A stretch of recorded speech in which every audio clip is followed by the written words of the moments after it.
I do not have the time for this, but it does have its hooks in me. Should I vlog that? Playing Pantheon the entire weekend of Ascent Los Angeles? I don't know. I don't know. I think this card currently, with our card pool, is trash. Yeah. Hello, and welcome back to the Team True Podcast, a Grand Archive TCG podcast. I am Isaac. Joined with me is Cabin, and today we have a decent amount of stuff to talk about. Yeah. We are, I believe this drops the day after, the day of spoiler season starts. I think the day of. Yeah. Day before. What's today? The 9th. The 7th. The 9th. So the day after. Today's the 9th? Today is the 9th. Yeah. Wow. The day after. Yesterday, spoiler season started. So that's pretty cool. We get to look at some new cards starting that. So next week we'll have some things to talk about. Yeah, next week's podcast we'll talk about everyone's spoilers that were posted so far. When is our spoiler? I don't know if we're allowed to say, have they, because they haven't announced it yet. Okay, why have they not announced the schedule? They always announce the schedule. I don't know, but stay tuned to next week's podcast. I mean, at this point, like, the spoilers are already rolling in, so I don't think that's a big deal. Yeah. Anywho. But hey, let's do some rolling. Speaking of rolling, let's do some rolling of our icons. Mine, I got an uncommon. Trash. Ilazarian Longbowman. It's trash. Quite literally. Is it the one on the horse? I think it's a fire card. That's as much as I don't know that one, actually. Let's go back to Trusty Steed. And for you... Dude, my expectations are just literally nothing. Like, it's just going to be... It's trash. It's trash. Fire Resonance, Bobble. It's still trash. It's not something I'll ever put as my icon. So it's trash. So we'll leave it on Endura for now. Yeah, totally. Okay. Anywho. Dude, I literally just have no expectations for it anymore. Good. It's been the most disappointing bit of our whole podcast. Speaking of disappointing. Speaking of disappointing bits, I always give you a question. Yes. That's one of our new bits, right? Yeah, this is the most disappointing, right? Okay. Guess what? Uh-huh. What? Chicken butt. Okay. Am I supposed to say something? No, that's it. That's the whole bit. That's my question this week. I'm gonna be looking for a new team member. If anyone's open to requests. Dude, we're just starting it down here like so that the podcast just gets better. You know, it's only up from here. Yeah, it's like I heard you. Yeah. That's about as good as your joke. Actually, it's probably still better. Quinn hit me with that last night, and it made me giggle because I was really tired. Because I do not have the time for this. Yeah, but I have been grinding Pokopia. Is that the Disney Dreamlight Valley one? Yes, yeah. it's Pokemon Animal Crossing / Minecraft. It's so good. It's real good. That's cool, man. It got me. It got me. I was playing last night. I look at my phone. I'm like, okay, 11 p.m. You know, like, I'm gonna start playing a little bit, play a few hours. Next time I look at my phone, I'm expecting it to be like 1 a.m. It's 4 a.m. Oh, buddy. Yeah, I was gone, lost in the sauce. That's rough. Yeah, it's I do not have the time for this, but it does have its hooks in me. It's a good game. Cool. I started playing Terraria again, but this time with Rebecca. Oh, nice. She did not like it before, but she was enjoying it this time, so it's good. That's good. Now that she's played video games a little bit more, it's kind of a little.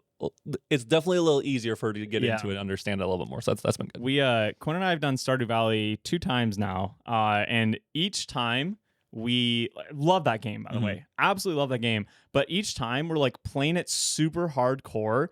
And then we start to reach the late game and we just stop. Yeah. Just never get on again onto that farm. But not with the intention of it. We're playing super hardcore. We'll play 7 hours one day. Yeah. And you're kind of planning in that game a lot and stuff. Yeah. We're making plans we're gonna log on tomorrow, and we just ghost our town. Never touch it again. It's also because both Quinn and I are hoarders in video games specifically. And so I won't use there's something called a miner's treat in that game now. And it's really good for a cave run, which I love going in the caves. And I won't use them. They're too good to use. Yeah. So I just won't use them, and then we quit. And I'm just I could have used that's it. That's how Pokemon is for me, and rare candies. Yeah. Those things never get used. I will never use it. That or the Defense X or Up or whatever they call it. Any of that. Nope. Carbos, protein, all that stuff. Yeah. It's also when you get the Master Ball, I never use it. Yeah, really. Yeah, I That's never crazy. use a Master Ball. I will just buy a premium ball or a Pokemon ball, or actually, well, I'll do usually if I want to catch something, I'll do a quick ball. Yeah, And the only things I really care about, I'll just grind to try to catch it.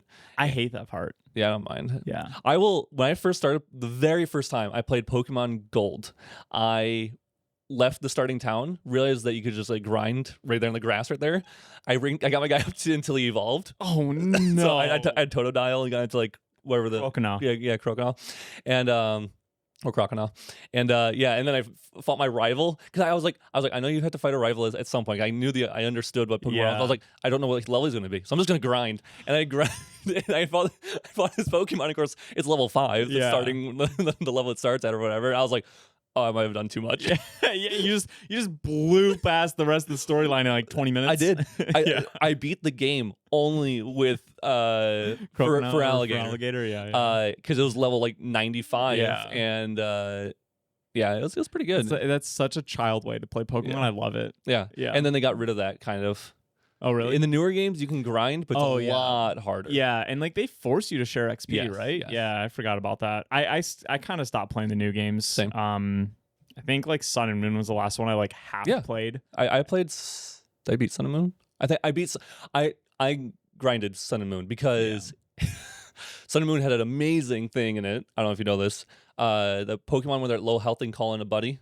Yes. Yeah. Yes. Yeah. Okay. If you keep doing that, you keep letting them call in a buddy. Basically, you just keep forcing and killing that one, and then anytime it's like you could kill it, you just do some other move. Those ones have better IVs, one of the two, and also have a higher chance to have a hidden ability. And so I would just grind and get all my exact Pokemon. That's why I play video games. You're a maniac when you play Pokemon. Yeah, it's an issue. So, but then the future games, what was the one after that? It was a remake of Diamond and Pearl. Yes. Yeah, it must have been that. I played that one actually because I Platinum and Emerald are my most played Pokemon games ever. Yeah. So I played the remakes. They were good. I played them and got about 50% of the way through, and so I'm good. Diamond or Platinum was the first time I ever actually shiny hunted. It was the first time I ever really attempted doing that, and I don't know if I liked it. That's why Sun and Moon also higher chance to have shiny when they call in. Yeah, that's cool. So I grinded for shinies as well. Now, I've been wanting to buy the Fire Red Leaf Green remakes that just came out on the Switch. They're $20 each. It's not that bad. It is basically just a ROM, but it's whatever. But I just don't have the time. So instead, I bought Pokopia. I'm gonna just grind that. Good. We there's another card game that Isaac and I played a lot. It's Across the Obelisk. All I could think was ATO. I was like, ATO, yeah. What is it? Yeah, ATO for short, but Across the Obelisk, honestly, would recommend to a lot of our look at all this free sponsorship that we're giving out today on the stream. Pokemon really needs us to free shout outs. Right. Pokemon really needs our channel to shout them out to get their sales higher. But no, Across the Obelisk is a Steam game.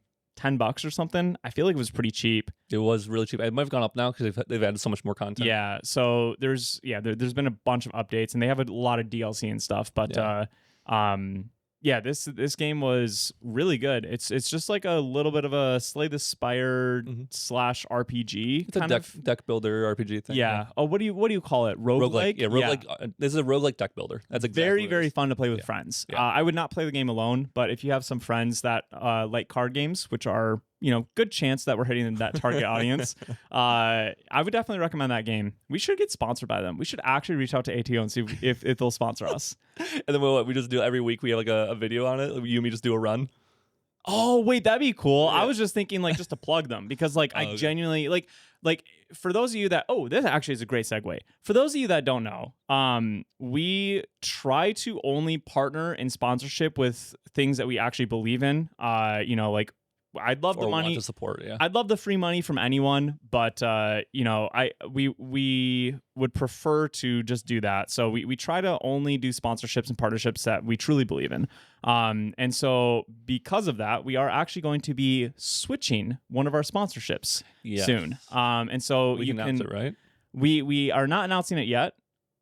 Why? No, we're waiting for the stuff in hand. Okay. Well, as I say, so we can't. Or so we're not announcing what we're doing. We're not announcing exactly what we're doing. I'm just Okay. saying that one of our sponsorships will be changing soon. And just kind of giving a little bit of a heads up for that. You might notice that there is a missing link in the description below because we're not posting it this week. Yeah. Right? Yeah. Anyways, use code TRUE10 at coretcg.com to get 10% rebate back on any purchases that you make. I'd highly recommend you buying the RDO boxes from them. The price has gone up a little bit because most shops have raised their price, and TCGPlayer is like some crazy price right now on sealed boxes and stuff. And Core always tries to start down their pre-orders at a much lower price, but since due to the demand for this product and the market price for it, they are increasing it slightly. They should be one of the cheapest, if not the cheapest places to get your product, especially using that code TRUE10 to get that rebate. And you can also use their new buy list. They have a huge buy list. A lot of people have been using it.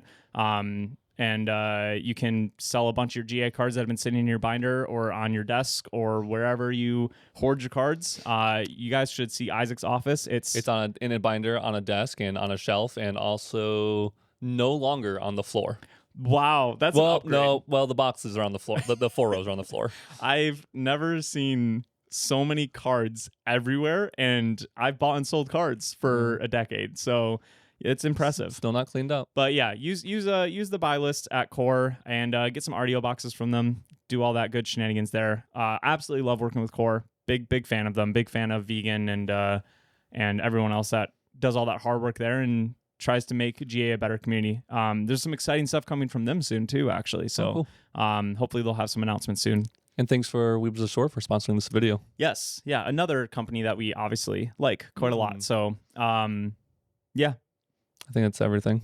Yep. For those. What do you want to talk about first? Because we got some things. You had a list. I have a list for today. Yeah. There's a good amount of stuff. We have one last plug. The online regionals is this weekend for our online server. You can find the link down below for the server, and tickets for the online regionals can be bought on our website, truechampiongaming.com. Definitely recommend playing this one. This is one of the last chances to get a Nats invite. We are approaching the end of PTM season, and the invites that you can win during RDO season do not count towards Nationals this year. So if you are trying to secure some of those last invites, whether you have a Poison Dagger already or not, you could win an extra one and then trade it to someone else that has an invite that you don't have. This is a really, really important last push on regionals. So definitely go recommend playing in the online regionals. We have great prizing. It's pretty cheap entry. And yeah, could not recommend it more than that. There is one other thing that I was going to mention with that, but I've forgotten. New pants. New pants. Yeah, what? These are new pants. Nice. I was trying to fill the void. Nats pre-registration is up for those of you that might have not seen. So for people that might have not played in Nats last year, GA does something really cool. Nats is only a $5 entry, and it's actually not even required. If you want to pay $5 and pre-register, this helps them figure out how many people to prepare for. You'll get a free gift basically, and that one this year is the Water Merlin bottle. Get it? Because the Recollection deck was water. So it's Water Merlin bottle. So you'll get this for $5, which is definitely worth it. Even if you don't want it, you can sell it for some money. But if you don't pre-reg, which I do recommend that you do, you can literally just show up to Nats, turn in your invite cards, you'll get them back. So you don't actually have to give anything away, and you don't have to pay any entry money. And so that's just really really because I feel like most TCGs still charge for Nats. And so in Grand Archive, you qualify for them by playing in your other tournaments, and they say, good job, you get to play for free. Yeah. So I really like that. I really respect that. It's just a really cool thing about Grand Archive that I wanted to plug. Yeah. And go pre-reg and help them prepare for their events. I pre-regged for all 4. I'm not sure if I'm going to all 4, but there's a good chance. So hopefully I'll see all of you around the globe. Yeah. I haven't registered for any of them. Yeah. I saw it, and I was like, oh, I can buy the NA one, and then I got distracted by something else. So that sounds about right. Yep. All right. So let's actually start talking about stuff. Okay, this is really quick. So shout out to the Fire Slime player that commented on our last podcast. Left a comment that was like 3 paragraphs long. I opened it up and I said, whoa. Yeah. But it was awesome. I appreciate you giving the insight. I just wanted to highlight it because they gave a lot of like reasonings as to like why Banquet didn't feel good and just like his opinions or their opinions and stuff about the deck. Just like genuinely appreciated the feedback and wanted to highlight it because I know during the podcast last week we were like, maybe we'll do some Slimes gameplay or a slime deck profile or something. And then we started putting together the list and we were like, I don't really know how much differently you can build it. Yeah. And the gameplay was just going to feel like a little awkward. So we put out one of our worst performing videos in a long time, which was like 10 Pantheon cards to watch out for. And y'all did not like that one, which is fair. There's been a lot of those videos out from other content creators. So, but that was just kind of like why we didn't do that video on Friday, just to update y'all on that and to let y'all know that, Banquet is basically not that good in slimes, unfortunately. Appreciate the interaction and the feedback on that. The next thing I'm going to talk about is a Water Tristan mill out deck. Got 10th place at a regionals, which is crazy. This is a deck that has been talked about quite a lot, honestly. Ever since it feels like each set. Do you know which regional? I think it was like Hideout. Oh, the first one? No, second. Yeah, first one. Yeah. 10th place, Water Tristan. So this is a deck that gets talked about because I feel like literally 1 card per set releases for this archetype, and this is like true mill out your opponent. It even has the ally, I think, right? Waterfall Veiler. Yeah, Waterfall Veiler. This card is a 1/1 stealth 3-drop. On champion hit, that opponent puts the top 4 cards of their deck into the graveyard. You have Sudden Deluge, which is a attack that on champion hit mills them 10. Yeah. And then the big one is you have Delusional Vapors, which is the reason that you like really have to go Assassin for this mill out plan. Because class bonus to prepare 2. If you prepare it, they mill 8. Every time they draw that turn, they mill another 4. So if you do this in their recollection step, you can make them mill 8, and then they're going to go to their draw step unless they've done something like Resolute Stand, and they will mill another 4. So it's basically a guaranteed mill 12, and you could get really sneaky with it. If you're playing against like a Crux deck or something, you could wait until they play a Ghost of Pendragon, and then with the on-enter on the stack, you could do it. They could choose not to draw at that point, but then you're stopping their Ghost and still milling them 8, which is pretty nice. So there's some tricky things to do with it. Very surprised to see this. I mill out as definitely a archetype that I've like been interested by in Grand Archive before. I used to try to make it work every single set. Every new set release, y'all would have to put up with me throwing some bad mill out deck against you, and it would never work. But I think we are probably getting closer to it working. But it's also hard because you will almost always lose against aggro. You're just not going to be able to mill them out enough because they don't draw as much as like other level 3 decks, and the game just isn't designed to go as long, and mill out wants the game to last as long as possible. So must have seen the right cards in hand, the right matchups and stuff. But exciting to see nonetheless. I guess we can see what they went against, right? It's Glimpse. It's Glimpse, yeah. They played against Tristan. Tristan. A little bit slow. Taxes. That feels like it would be scary. Yeah. I mean, that's they lost kind to of aggro. Yeah. They beat Fire Daochan. That's impressive. Crux Lorraine. Okay, yeah. And CL. Yeah, makes sense. And then CL. Yeah, makes sense. Well, still an impressive run.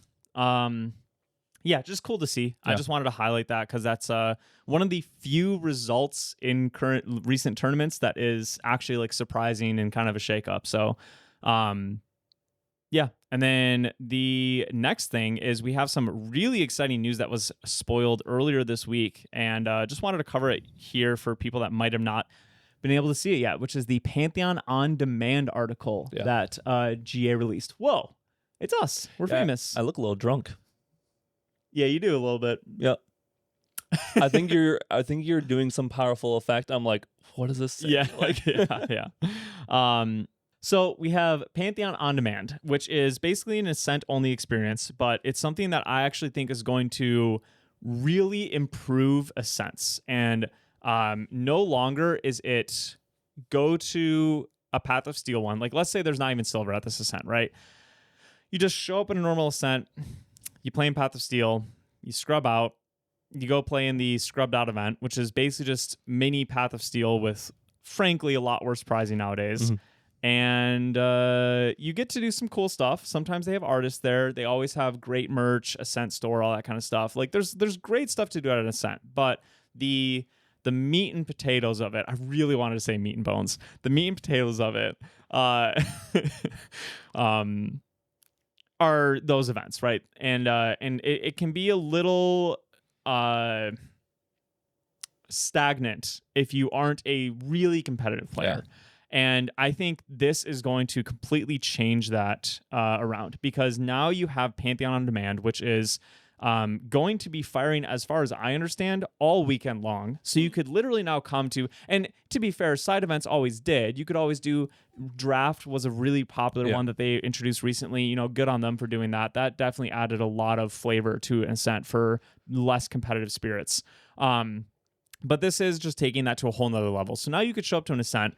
You get to do the merch store, the Ascent store, the artist, all that kind of stuff. See all the cool banners. You know, sometimes they do spoilers, and the ending ceremony is always really cool to watch. They you know, there's a lot of good stuff. But now you could come and like actually do an event the whole weekend long and not be competitive about it. So you can just come and play some Pantheon. And I think this is really nice because, you know, I know a lot of people that volunteer for Ascents, and you know, like some of them go back and forth on, well, do I want to volunteer this one or do I want to play in this one? You know, like sometimes maybe the meta is not that nice. Maybe they just haven't had a lot of time to practice, so they'll just volunteer, but they still want to play and stuff. And now it's like, well, now it's like, okay, I'm gonna maybe play in the main event day one, and if I scrub out, now I get to do Pantheon all day two. It's like such a better experience for your average player, I think. And this is going to really just like change how people feel about Ascents. I think this is also going to grow the size of Ascents, because you don't have to be competitive anymore. You can just enjoy Grand Archive and go to an Ascent, which is, I think, something that GA tried to establish from the very beginning, but there just wasn't quite enough. They've done a good job at making it feel like that, but I think you would also just be a little lost most of the time because you didn't have a big thing to do there. And I think this is going to change that. So anyways, enough of me talking about how great this is. I'm just very excited for this to be here. So as Isaac has pulled up here, this is something very exciting. These are the top end of cards that you can get from the PP pack. P cubed. So these PP packs are So immature, man. It's literally what they're called, though. I'm not making this up. Why is it? Because they're Pantheon packs. So we have PP01 up first. So it's not PP packs. No, it's Pantheon packs. Yeah. But PP packs for short. No, it could just be one P. It'd be P packs. Aw, man, P packs sounds so much worse. Anyways, these PP packs. So this is something that they are. This is like kind of the reason why you'd play all weekend. Yes, this is the reason why you'd play all weekend. Like, because, you know, at the end of the day, travel to events is still very expensive. So some people would be like, well, why would I travel to an Ascent to play Pantheon when I could just do that at home at my local game store? Is, you know, number one would be like community, right? You get to play against new players, people, you know, friends that you might have throughout the community that you haven't seen in a long time, or make new friends in the community. And, you know, like that's a huge part of the experience. And like I said, there's so much other stuff to do at an Ascent as well, you know, all that kind of stuff. But another big second reason is you might be able to pay off your travel. So you can go hopefully experience this event for a reduced cost if you want to sell some stuff, or pay for travel and keep a bunch of new shiny cards, because that's the event experience as well. So these are your top end hits that you can get from these Pantheon packs.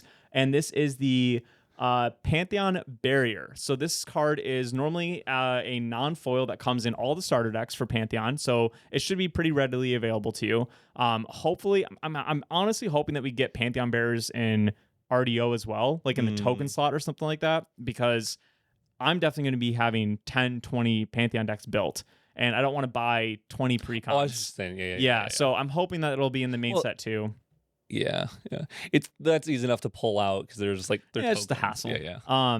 Anyways, but so normally this card is pretty cheap in its base rarity, but and they come in the PPs. Huh? And they come in the PPs. These can be fun in the PPs. Yeah. So these are the CPR, the high end cards that you can pull in the Pantheon packs.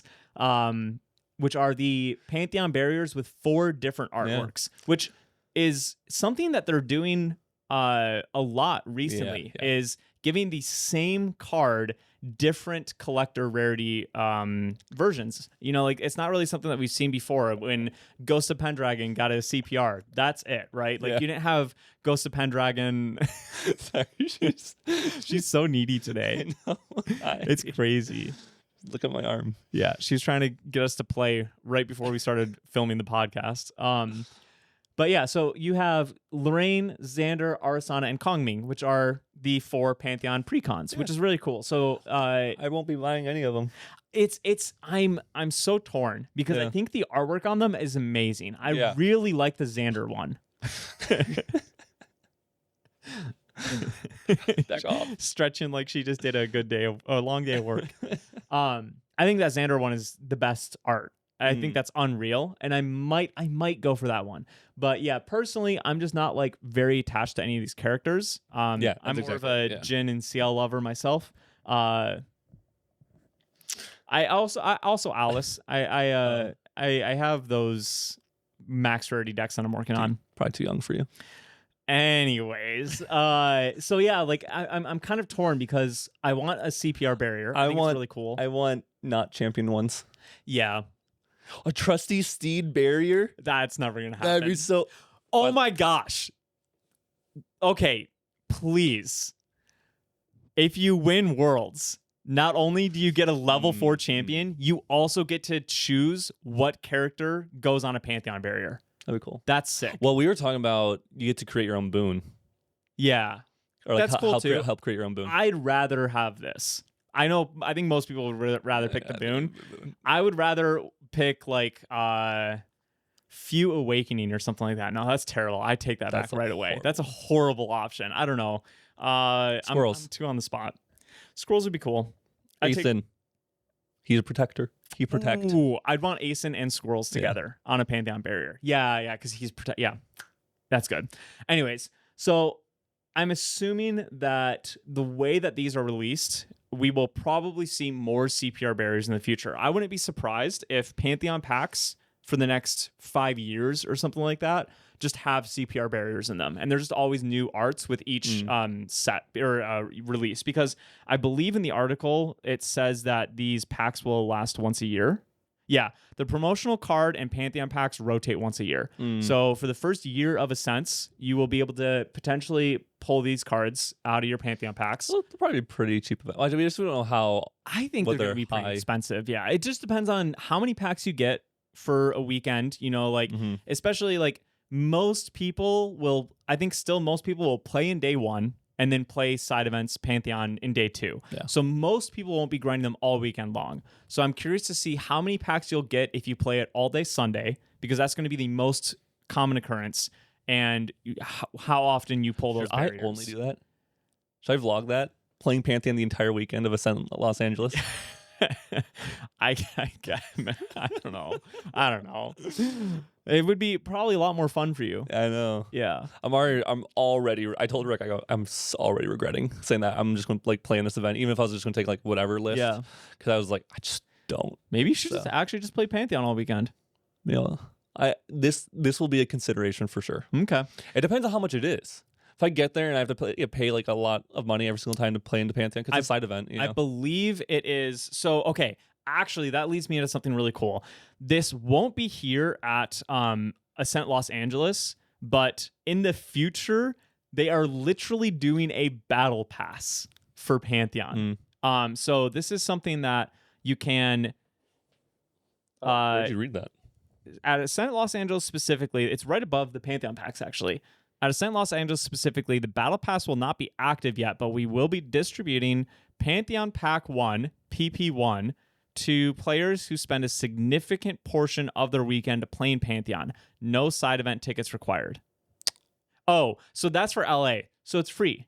Oh, Pantheon at LA is free. should I just grind that the entire I weekend? feel like maybe you should, because actually I was literally going to ask you after the podcast if you wanted to start testing for LA. Yeah. Because like I know what I'm playing. Yeah, I need to figure out what I'm playing if I'm going to. I will bring a deck. Yeah. To have. And Well, so, we don't need to test if you just play Pantheon, because I don't need the testing. So, because I'm just gonna play Fractals. I don't necessarily even know if that's the best pick. full tech hate.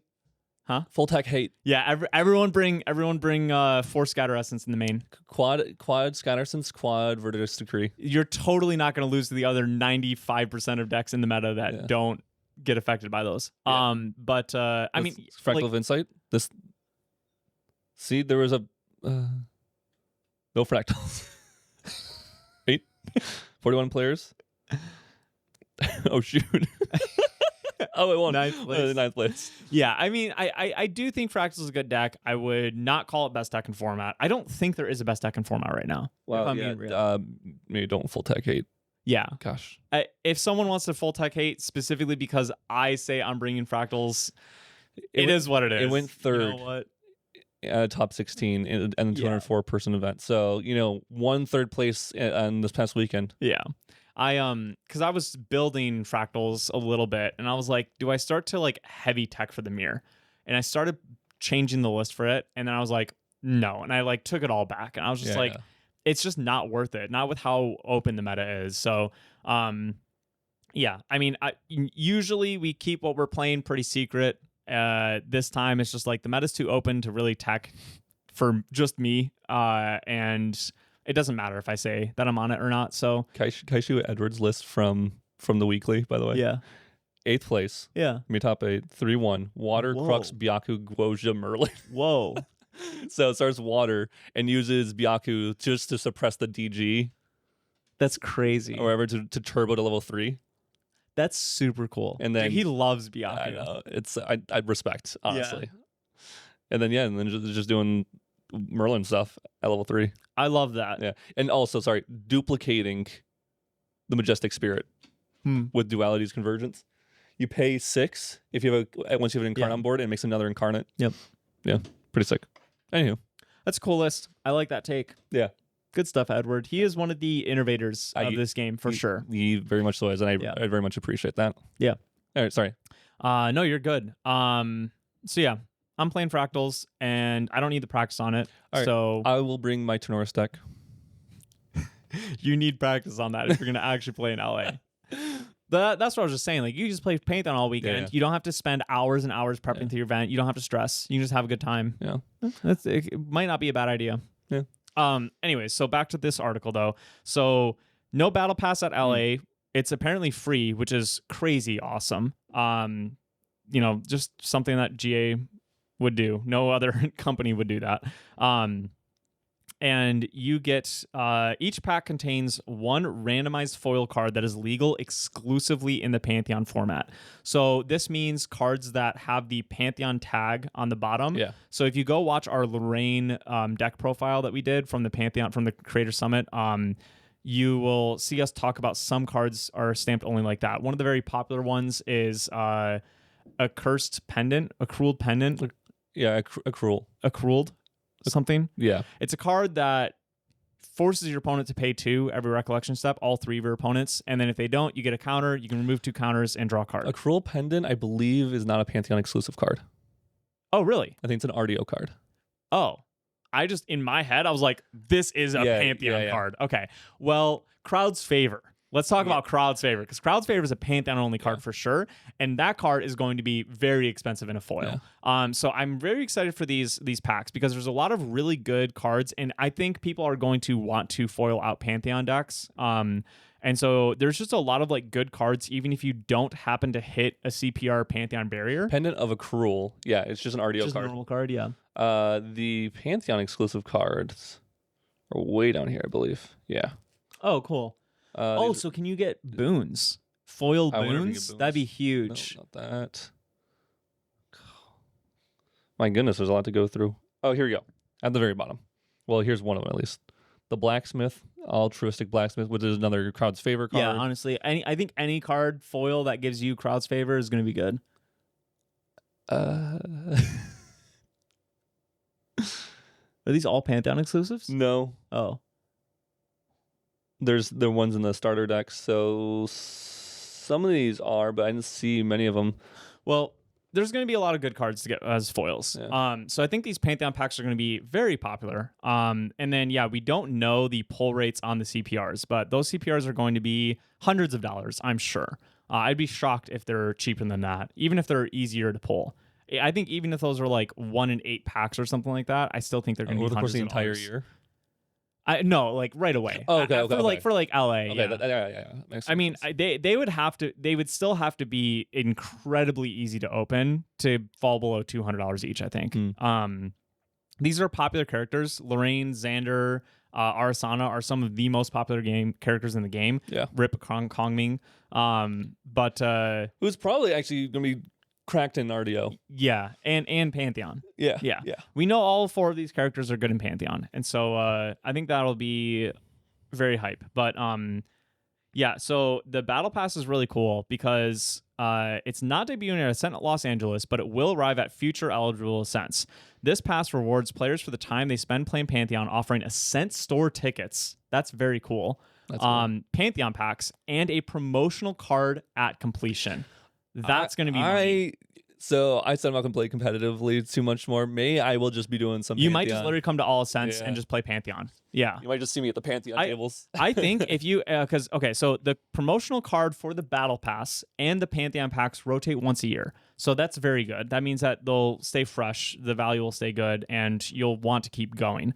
And the Battle Pass will cost 2 side event tickets. So if you sign up for any sort of package to an Ascent, you get tickets. You get 1, yep, and then VIPs get 2. Yep. Very often, players will want to sell side event tickets because I literally have like 10 plus side event tickets in my house that I just was not ever able to use at an Ascent and didn't have the time to sell. But now, because it was kind of hard to find people wanting to buy them.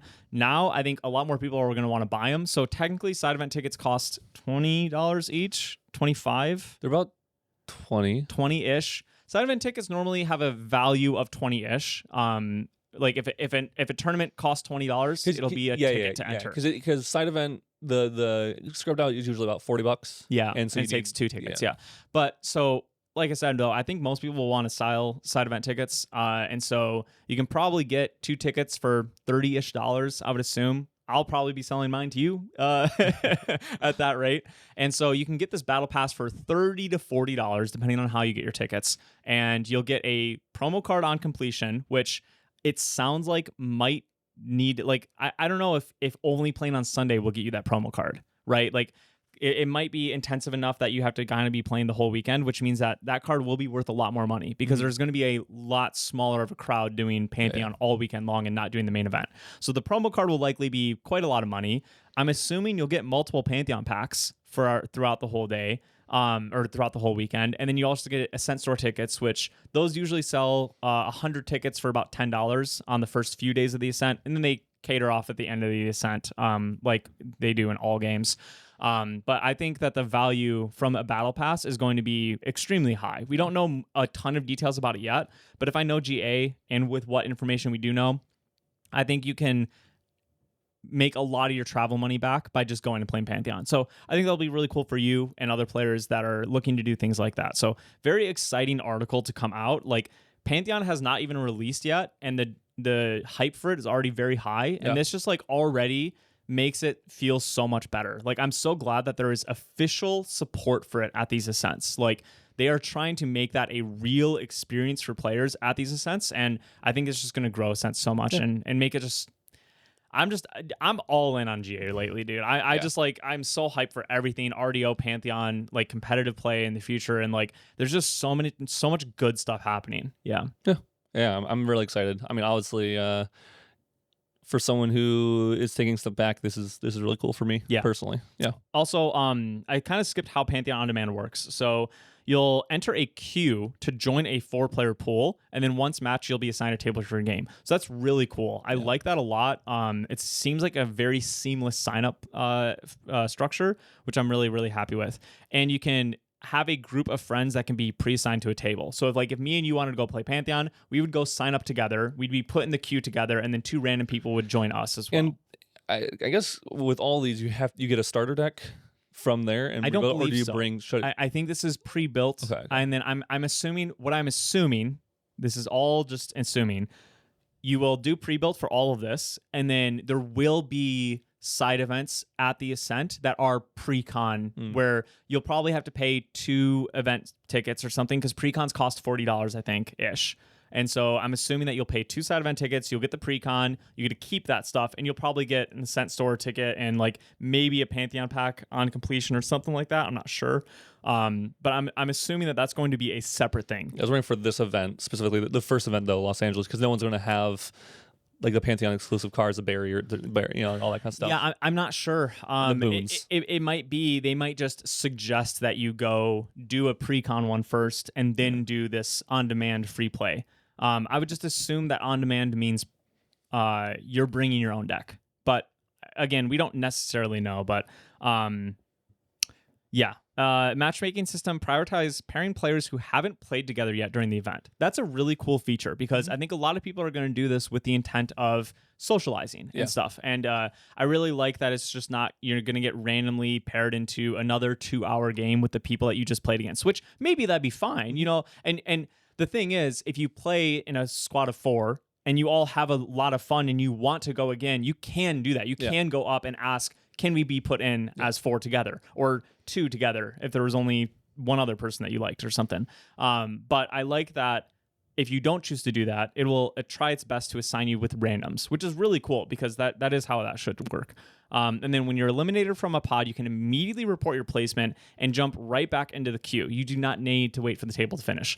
That's so important. Yeah. I really, really like that too. One of the worst parts about multiplayer games is when you just get knocked out really early and you're just kind of forced to sit there and wait for forever. That's the beauty of Pantheon On Demand at Ascent, is there's going to be a lot of people playing this. You do not need to wait. Like if you're at your LGS, if you're getting together with your friends, go, watch a TV show for the next 2 hours if you got knocked out in the first 20 minutes of a game, right? Like you kind of have just nothing to do. Here you can just be like, oh well, I'll go play in another game, and it's free. Like literally free at LA, and if you have the battle pass at the future ones, it'll be free as well, right? Well, like free to like keep doing more games. So just a huge fan about how all this works. And normally we don't like cover news this much on the podcast. We're more talking about like meta stuff and competitive everything like that. But it just felt that the news this week was very much worth covering because this is huge for Grand Archive. I firmly believe that this is going to grow the game. Pantheon On Demand specifically. Like this is how they tie in the new stuff that they're doing to actually grow the game and make it a great experience. I think that Grand Archive has seen slow and steady growth. It's not like these other games that come out that have massive IP backings and just like explode like crazy. Grand Archive has just like done their own thing. And in the TCG industry right now, the only really way to grow is slow and steady if you don't have like a crazy IP or whatever. And they've done a really great job at that. And I think that this is going to help a lot get some people interested in GA that might have not been interested, that might have said it was too competitive and such, because I have heard that about GA, which is fair. It's very true. Yeah. But I think that this is bringing a fantastic element to the game for a more casual player, because now there's like the events revolve around you as well. Yeah. Like, and that's fantastic. And it's also, I think, going to really help with retention. I think that less GA players are going to leave the game now. Every card game has people leaving frequently. They just lose interest or don't like a new set or something like that. And that happens. But I think that with these changes, it's just going to make you want to keep playing GA. Because if you don't like Standard, go play Pantheon. Yeah. If you don't like Pantheon, make Rule Zero things with your friends, right? Like say, hey, I want to play Pantheon, but no one is going to put in Pendant of the Cruel or whatever, right? Yeah, Like, I feel like our like chibi or something like that. Like yeah. only 2 decks in this pod can have, or 1 deck in this pod can have a chibi. Yeah. Hey guys, let's not do tax effects, but let's also not build tier 1 decks. You know, like let's play more like I'm gonna play my horses deck. You know, like you play your Wind Merlin deck or something, right? Like I just it's a lot of good stuff happening with GA, man. I'm just in love with this game right now. So that was my long spiel on Pantheon. Spiel. Yeah, how do you say that? Spiel? Spiel. Yeah. I always say spiel like the Pokemon. Yeah. Yep. Spiel. Yeah, I talk funny sometimes. I wasn't sure if you were asking me how to say the Pokemon name. No. The actual English word, because I struggle with English sometimes. It's not your first language. That's fine. I think, yeah, right. My first language is TCGs, let's be real. Which, spiel. Pokemon. Spiel. What do you How do you say it? Spiel. That sounds like a fake word. Your spiel. Like, this is my spiel.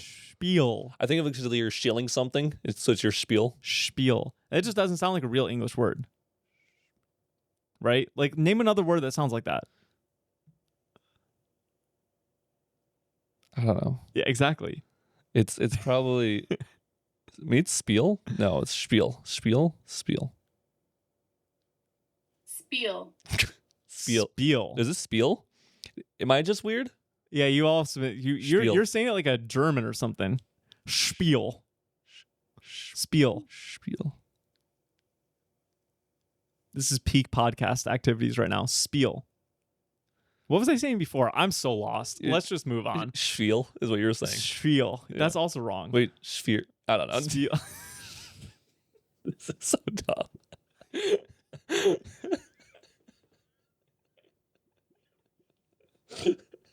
How do you guys put up with us? This is unreal. This is the worst part of a podcast ever. All right. Other worldly possessions. This is the last thing that I have on my docket of to-dos. This is a new spoiler that was released, I think literally just like still just like posted this or something like that. Yeah. This is a 5-cost action cleric mage skill, slow speed, and norm. For each different reserve cost among objects you control and cards in your graveyard, put an enlighten counter on your champion. This is a very interesting card. Yeah.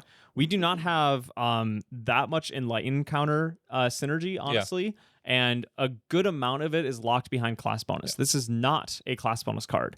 So I have a couple of notes about this card. I've been really trying to think about it and talk on the podcast because I keep looking at this card and thinking that it might be... Is that Alcahest? It's Alcahest and an herb. That's funny. Sorry, go ahead. I keep looking at this card and thinking that it might be really good, but I think well, what do you think about this card? I think Trinket Rye is really funny. Kleptomaniac Rye.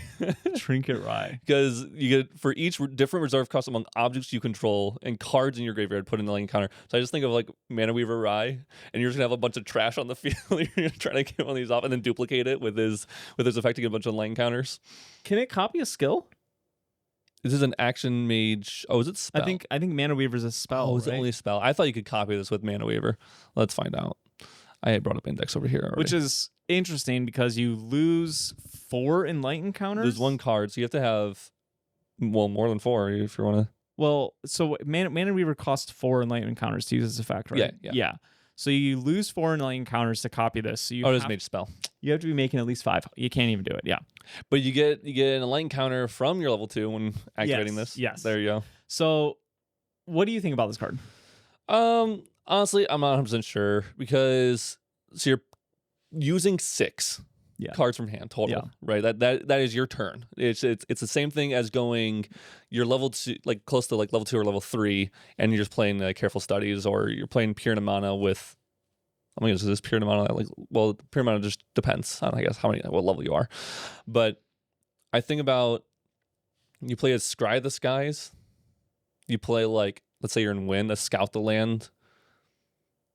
And you have a DG on the field. It's 3 or 4 encounters, right? Like I don't know, like. And so if you are if you are at that point in the game, Pure Mana is probably giving you more. Yep. So if you're low, if you have a DG on the field, your level 3 Pure Mana is going to give you 5 total, 6 from the whatever, and this is probably going to give you 4 or 5. So I don't think it's that good. Yeah. But I hope that someone makes a weird self-mill deck where you really just mill. You play, because the nice thing about specifically Rye and Arcane is that there's cards from 0 to 15 technically, so like 15, 11, 7, 8, like 4, yeah. So like there's a chance where this gives you 8 enlightened counters, 6 to 8 enlightened counters. So cool, you paid 6 or 5, you paid 5 to draw 2. Yeah, there you go. I think it's best case scenario. Yep. So you think it's pretty bad? Yeah. I think this card currently with our card pool is trash. Yeah. I have been going back and forth on it so much, and I definitely agree with you. I think it is pretty much unplayable because what you just mentioned is the biggest thing, is that so most decks only run 2 and 3 costs for reserve cost. There are some decks that can run different ones. You mentioned quite a few of them in Rye, which is obviously one of the cards or one of the decks that you're considering this card in. And so yes, it is possible to make this a draw 2. But to do so, you have to do a lot of setup, and it is essentially locked to the late game to actually get that value. And paying 5 from hand in the late game to draw 2 is abysmal. So do you want to know my second case use for this? Yeah.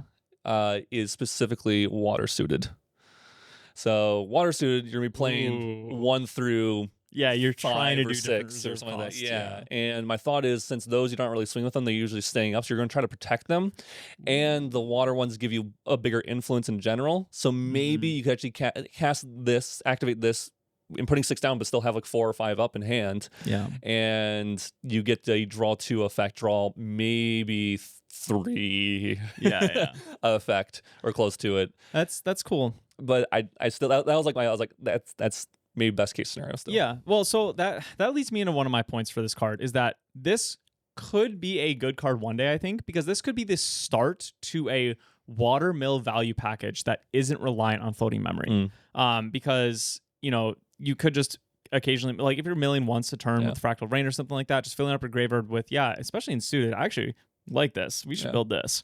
You have a bunch of water cards in that, so you just go Fractal Rain imbued, put some suited allies imbued, whatever, and then just like keep going, and you're running so many different reserve costs, then this could be pretty good there. But it could be a way to make you not weak to censor, because right now if you build watermill, you're always building float package, and so this is potentially just like a different alternative. I don't think it's good yet, but it could be part of a package one day. That's like, I see a potential in it. I wish there was a Neos card and it said among objects you control, for every object you control. Sure. Just throw into Neos. Yeah. And then Neos gets a pay 6, draw more cards, and they still don't have a win con situation. Yep. It is cool. So 5 reserve cost is very rough. This is not a reserve cost that we see very often on a card, and especially a playable card. 5 reserve cost is very rough, but there is some upsides to it. So I want to talk about the upsides. It itself can help you get more counters if you mill it or play multiple from hand, because 5 is not a common number. So you'll probably, like even in Rye, I can't think of any 5 costs in Rye off the top of my head. So if you did mill it somehow you're playing Rye and mill, and you mill it, now it's going to help get another counter for the next one for the one that you actually play from hand. You could do this in Alice, Umbra Alice. Interesting. If you get enough haunt counters, you're milling a bunch of them. Yes. These might be in it, but also you might have... But that's good if they're in it. Yeah. That's interesting. Another benefit about a 5 cost is Rictus Tiding. We have seen 5 costs and Rictus Tiding go very well together before. So that's neat as well. But overall, the cons of it being 5 cost way outweigh the pros. Yeah. And then, like I said, or like we talked about earlier, you're probably needing to play this in the late game and probably only getting 1.5 to 2 cards out of it, which just is not worth the tempo of a whole turn. This just seems like one of those a little bit filler, but also at the same time maybe more of a what they showed off at Creator Summit, which are kind of like lore cards, and this character was showed off there. Yeah. So I think it's, and some of those lore cards are interesting and not like horrible. And I don't think this is like necessarily horrible either. But yeah, like you're saying, it is may not its time quite yet, unless in RDO we suddenly see like 12 cards that do a bunch of stuff with light encounters. Then maybe there too. Yeah, right. The fact that this is norm and not class bonus locked makes me feel like there is potential for this card for sure. I just don't think currently it is very good. I couldn't slot this into a deck right now. And I need a 0 cost domain. I need a 1 cost domain because then I have 0, 1, 2, 3, 4. I don't know about a 5. We have an 8 cost domain. 8, yeah. I don't think there is a 5 cost. Yeah. Well, we played this and it helps the other one. Sure. Yeah. But then I can use this as a in water domain, sweeter milling. Norm domain. Yeah. Yeah. I mean, when you look at this card compared to other current cards we have, like Pure Mana is just almost always better because in the late game you're gonna have a ton of levels. So Pure Mana is actually good, and it can actually help you. It can almost always replace itself in the early game, or get you just a little bit of advantage if you're playing on like level 2. Yeah, Pure Mana always gives you at least 2. Right. Yes, Pure Mana. So even if you play on Spirit, it's almost replacing itself. This doesn't always even give you 2. Yes. And it costs more. Yeah. It's a pretty rough card. And then like even if this had said fast, I think it'd be 100% playable. You just do in Recollection where you might just be able to get a +1. Sure. And like I said, it only would might be better at fast speed for sure. Yeah. But like even like because let's talk about Not Rye, right? Yeah. Twisted Verdict. You can play it on turn 1. It costs 1 more, which is not really relevant, honestly. And yeah, your opponent gets to choose what cards you get, which makes that card pretty bad. But you get an actual +1 right away. Yeah. Whereas you can't play this early, you know, like, and so it's meant to be a late game card, but that costs way too much as a late game card. So yeah, I keep trying to think of like what deck can just put like trash on the field, basically. Like it's like cake like effects essentially all the way up to high costing stuff, and then but you'd still have to. You literally like, to me, I literally want to have a minimum of 6 objects so I can get a pay 6 draw 2. Well, the fact that it can go from graveyard is pretty good too. Yeah. I mean, like, I do like your point on Alice. That's pretty sick. Yeah. But it still just doesn't. Yeah, I don't know. Yeah, it's tricky. It's interesting to see this like different reserve cost thing that we're starting to see pop up. Oh, the last thing I wanted to mention is it is a skill, so you can't even like copy it with Grim Pastiche or something. When was this showed off? Oh, what the heck? We got a 3-drop 2/3 Tamer Animal Horse. Crazy. Yo, Gale's Mare. Yeah, I literally have not seen this card. Neither did I. That's good, honestly. Yeah. It's just a normal stat line, but has the animal and horse taglines. We needed a horse that was just this, like for horse allies, basically. This is what like every equestrian. Yeah. This should have been printed in what, A and B? Was that A and B? Yes. All right. Yep. Sorry, I was gonna rant a little bit. Your horse Pantheon deck just got a little bit better. Yes, it did. That's cool. Sorry, I'm rereading cards now. No, you're good. Yeah, what I was saying though is it's a skill, not a spell. Yeah, so you can't copy it with Mana Weaver, which is a little less relevant, but you can't copy it with Grim Pastiche, which I feel like would actually be pretty decent in CL because you do run a fairly wide amount of reserve cost. However, you omen a lot of them, so they're not really in your graveyard. But you can't even like cheat the. Man, it's just a banishment as well. That would be much better. Yeah. But like I was just trying to think of ways that you could like not pay 5 for that card and make it better, basically. And I just don't really think there is many. Yeah. I think there's easier ways to get a +2 in this game than this. Yes. Which is crazy. Because like you or +1, sorry. You are normally value building in the early to mid game. In your late game, you want to be doing powerful effects with the value that you have built. So you're not looking to pay 5 to draw some cards in the late game. Yeah. Unless it was giving you like 3 or 4 cards, which I don't think this card is really going to give you. I started reading Gale's Mare's flavor text. Yeah. I'm going to read it for everyone, so those who are just listening. See the mighty horse, whose majestic mane whips gloriously against the wind, each gallop stirring a gust of bravado. So, like, So extreme. Yeah. Sorry. No, it's all good. We love horses, dude. RDO just given everything that we want, dude. It just keeps delivering. I know it's like a larger set, but to me, I'm like, how much more space is there to do stuff? And we've seen some pretty sick cards. I know. So very excited for spoiler season to start. That's everything that I had on the docket for us today. So unless you have anything to add, we'll wrap up the podcast. Nope. Cool. I don't think I have anything. I have a second pair of pants that are new as well, so we'll see those on the next podcast. Nice. Next podcast will be hype. We'll have a lot of spoilers to talk about. I've replaced 2 sump pumps in the past 4 days. Nice. So that's for those. The spring is here for our northern hemisphere peeps. PP pack. All right, we'll see you guys in the next one. Peace.